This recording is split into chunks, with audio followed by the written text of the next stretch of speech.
इस राम सभा में बैठ करके संतों का सानिध्य पा करके और हम राम चर्चा कर रहे हैं, सत्संग कथा अमृत रसपान करने का अवसर मिला है। ऐसा पावन समागम जब राम जी महाराज कृपा करते हैं, भगवान की हम संसारी जीवों पर जब कृपा होती है तब ऐसा समागम हमें प्राप्त होता है। तो आज हम प्रभु कृपा के पात्र हैं, भगवान ने हमारे ऊपर बड़ी कृपा की है। और अभी आप गुरु जी के मुखारविंद से बड़ी सुंदर गुरुदेव की महिमा और हमारे जीवन के बारे में दिग्दर्शन प्राप्त कर रहे थे। तो महापुरुषों की जो वाणियां होती है बहुत मार्मिक होती है, उनके मर्म तक पहुंचना तो बहुत दुष्कर है। लेकिन जैसी जैसी अपनी मति काम करती है, जितना हो सके उतना कुछ उस वाणी में से उसका जो उद्देश्य है, उनका जो भाव है, उसको जो है कुछ शब्दों में निवेदन करने का प्रयास जो है हम लोग करते हैं। तो यहाँ स्वामी जी महाराज हमें किस तरफ इंगित करते हैं, वो इस वाणी के माध्यम से क्या संदेशा देना चाहते हैं। तो अभी गुरुजी फरमा रहे थे, वही बात इसमें भी कही गई है। उसी कड़ी में कहा है, इस जग के भीतर जीवन को मानुष तन पाना दुर्लभ। इस धराधाम पर इस जीव को ये नर नारायण का चोला मिलना बहुत ही मुश्किल है, दुर्लभ है। ये बड़ा कीमती है। अभी आप सुन रहे थे, ये जो नारायण का चोला मिला है हमें, इसकी यदि गरिमा हम जानना चाहिए तो कहते हैं कि एक तरफ पूरे संसार को, पूरी दुनिया को रख दिया जाए और एक तरफ ये मनुष्य जन्म, इसके समान पूरा संसार तुल नहीं सकता। तो इसकी गरिमा बड़ी महान है, बड़ी भारी गरिमा है। और वो क्यों है, अभी गुरु जी ने आपको बताई। भगवान ने इस शरीर को रचाई ऐसा है, ये कर्म क्षेत्र है। भगवान ने गीता जी के 13वें अध्याय में इस पर कहा है कि ये शरीर क्या है, क्षेत्र है। क्षेत्र कहते हैं खेत है, और इसमें ये जो जीव रहता है ये कौन है, क्षेत्रज्ञ मानी किसान है। अब शरीर रूपी खेत में जीव रूपी किसान को क्या करना है, खेती करनी है। कर्म सुखासु बीज जो बोवे, फल सुख दुख पावे रे, संत जन यूं समझ आवे। तो वास्तव में अब अपने को करना है क्या, खेती अपनी, खेत अपना और कर्षा भी अपन। तो अपन जैसे चाहे वैसे अच्छा से अच्छा कर्षण कर सकते हैं और खेत को अच्छे से अच्छा कमा करके उसमें अच्छे से अच्छा लाभ लिया जा सकता है। अब कहते हैं खेती तो शायद सब लोग ही बीजे, मगर साथ ही बाबा जी भी खेती बीजा करे, पर देखो जाटे की साथ खेती में फर्क नहीं आ रही है, क्योंकि वो कर्षण नहीं करते हैं, इतनी मेहनत नहीं कर पाते हैं। तो बाबा जी की खेती तो न्यारी है, लेकिन वास्तव में जिन्होंने खेत को कमाया है, जिन्होंने खेत में मेहनत की है, तो उस खेत की माटी स्वर्ण उगलती है।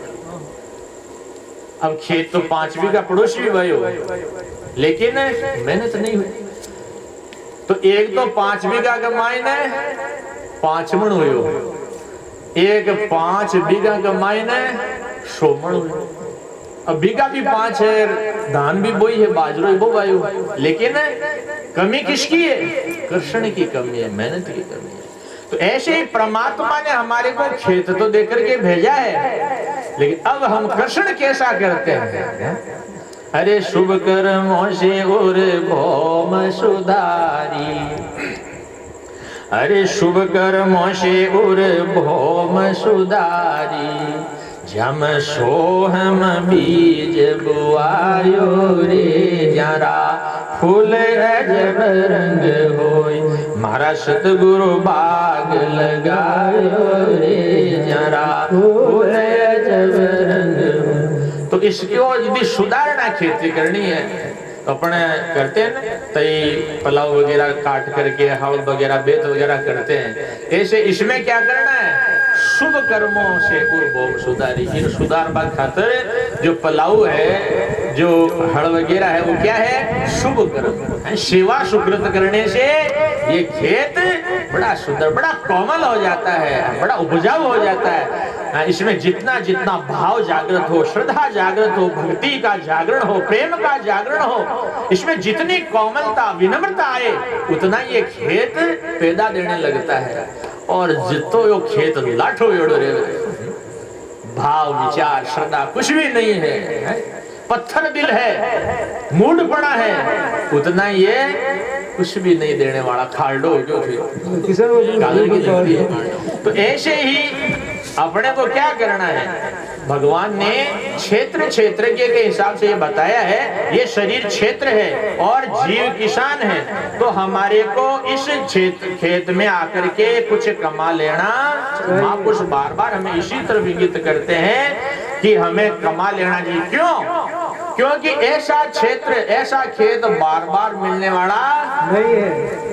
अभी कहा 84 लाख जोड़ियों के फेरे फिरते फिरते 43 लाख 20,000 वर्ष बीतने के बाद में मुश्किल से एक बार नंबर आता है। 43 लाख 20,000 कितने वर्ष होते हैं एक बार? वो भी कब? कि जब हमारे हाथ से कोई गो हत्या, ब्रह्म हत्या, बाढ़ हत्या, ऐसा कोई भयंकर पाप नहीं हुआ। तो यदि कोई पाप हो गया तो न जाने कितनी बार लग 84 भोगनी, ऐसा नंबर आने वाला। और दूसरी बात, ऐसा जन्म हमें कई बार मिल चुका है, लेकिन हुआ क्या कि हमें सदगुरु की प्राप्ति। गुरु महाराज का गीत क्यों गावा? क्योंकि आंखें बिना कई बार भवधार में बह गया, कई बार हम जो है ऐसा तन पा करके बह गए। तो इसी भाव को आगे झलकाया गया पद के माध्यम से। तो स्वामी जी महाराज कहते हैं, इस जग के भीतर जीवन को मानुष तन पाना, ये मनुष्य जन्म मिलना ही दुर्लभ है। और यदि कोई पुण्य ते मानुष जन्म मिले, कोई बड़ी भारी कमाई करेड़ी हो गई, उदय हुआ ही, और भगवान की बड़ी भारी कृपा हो गई और हमारे को ये तन मिल भी गया, तो भी इसमें भी 3 तड़ है, स्त्री, पुरुष और नपुंसक। हो सके हिंजड़ो भी है तो मनुष्य, नपुंसक है तो वही मनुष्य, लेकिन वो निकृष्ट है। और स्त्री है, स्त्री का शरीर भी पुरुष मनुष्य शरीर है, लेकिन वो भी कुछ पराधीन है, उसमें भी कुछ पराधीनता है। तो ये पुरुष का शरीर श्रेष्ठ का है। और फिर असली परिभाषा पुरुष क्या है? जो पौरुष युक्त हो। और पौरुष कैसा? जिसमें श्रुति के अर्थ को धारण करने का पौरुष, जिसकी बुद्धि में श्रुति के अर्थ को धारण करने का पौरुष हो, उसको पुरुष कहा गया। सही मायने में उसको पुरुष कहा। और आपको पता है कई माता बहनों में भी ऐसा पौरुष था। आपने नाम सुना होगा झांसी की रानी लक्ष्मीबाई, कैसा पौरुष था उसके अंदर। अंग्रेजों के दांत खट्टे कर दिए, बड़ी भारी सेना पर अकेली जो है वो सिंह नहीं, जब टूट पड़ती थी तो छक्के छूट जाते थे। तो क्यों छूट जाते थे? क्योंकि उसके पास पौरुष था।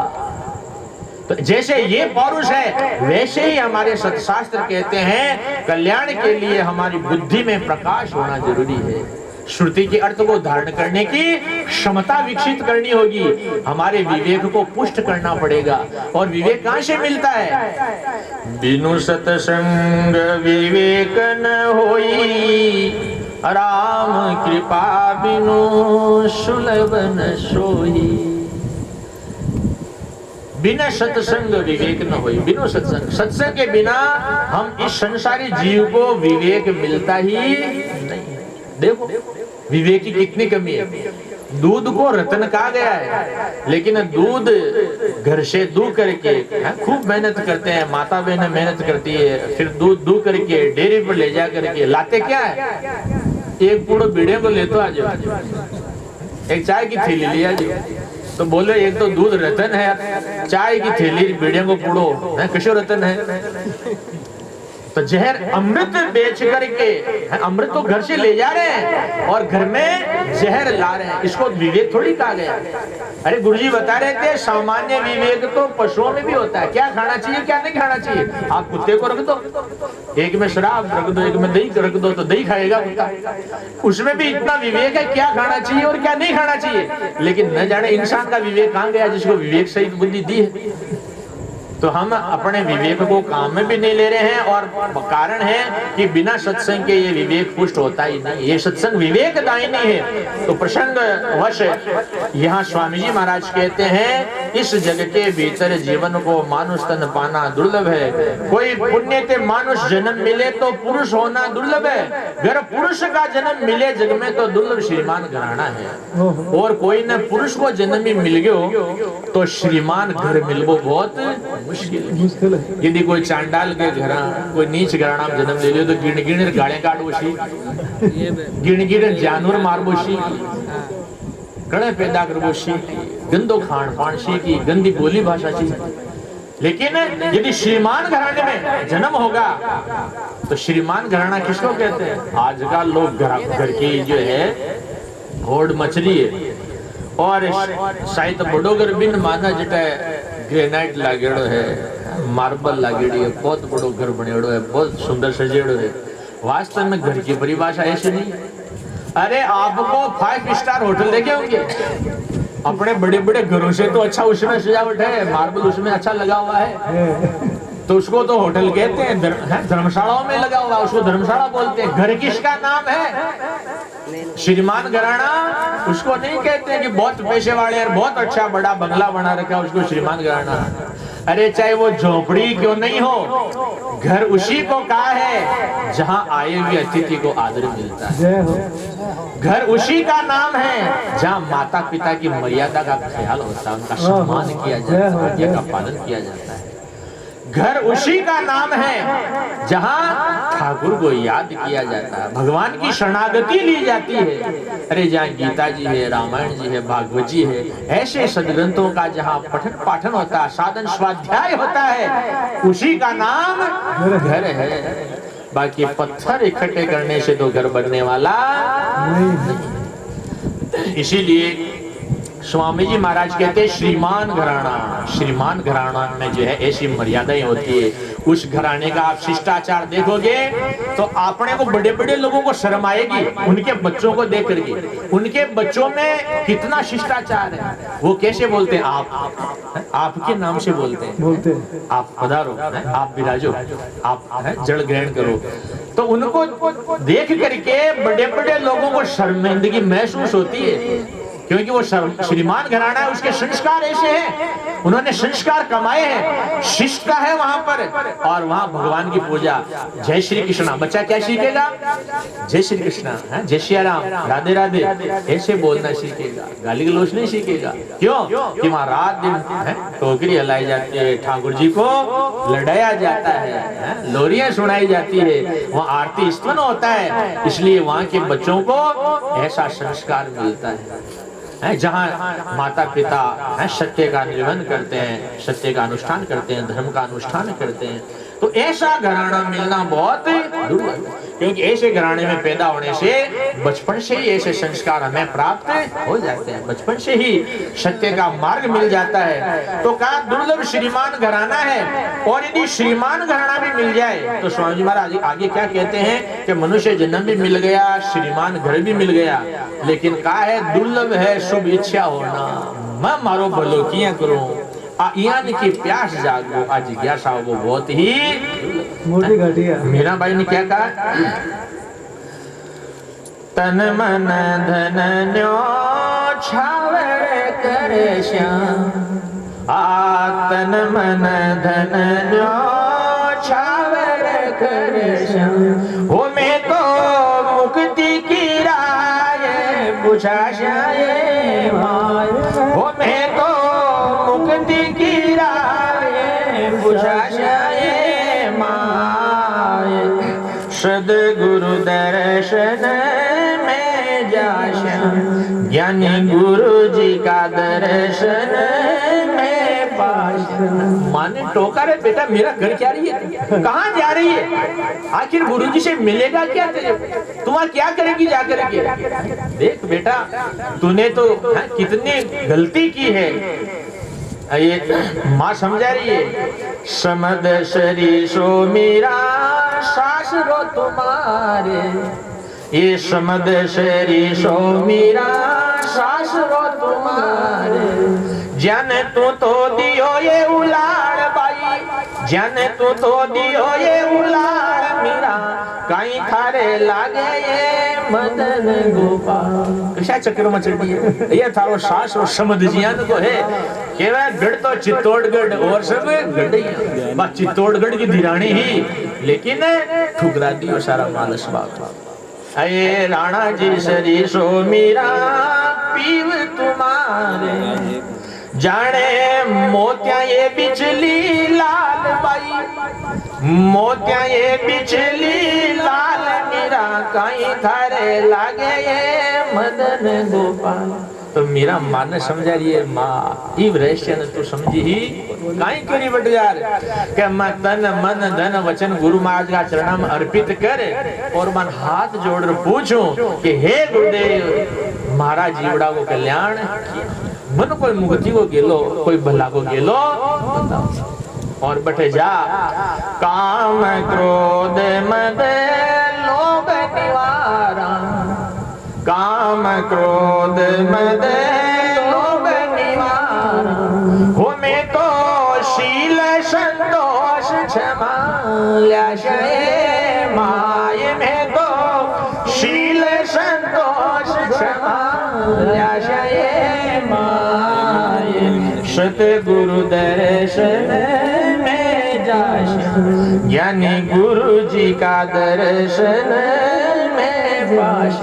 कितनी सुंदर बात कही है कि वहां जाकर के सत्संग में चरणों में बैठ करके काम है, क्रोध है, लोभ है, ये जन्म जन्म का दुश्मन है, ये विकार है, अन तो बटे चढ़ा से और अन अट छोड़ रहा और फिर बठा से कहीं लाणो है माँ पूछा कहीं सामान है। शील संतोष क्षमा ल्या से माम शील भाव है, बड़ा शीलवान है और बड़ा संतोषी है। शील संतोष क्षमा ल्या से बड़ा समतावान है। वहां से बे सद्गुण ले आवा जैसे मां को बोलो अशी शुभ इच्छा जागवो, आपका कल्याण की इच्छा जागवो बहुत ही दुर्लभ है।